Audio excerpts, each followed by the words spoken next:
ওই দেখ কেমন ক্যাচায় ছেলেরা গরিবের কাজ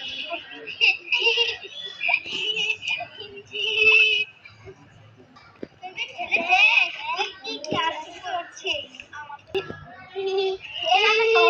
আমাদের সমস্যা কেমন আমাদের নিয়ে আস্তে করে হাঁটগুলো গ্রামের ছেলেরা আবার কাজ করছি।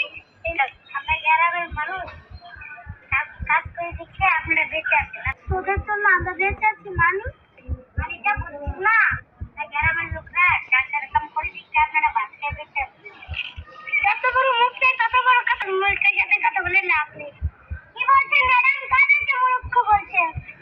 আপনাদের মতো আমরাও পড়ালেখা করেছি ডিগ্রি আছে আমরা শহরে চাকরি করি আপনাদের মতো গ্রামে এসে বাবাদের জমিতে কাজ করছি তাই বলে কি আপনারা আমাদেরকে অপমান করবেন?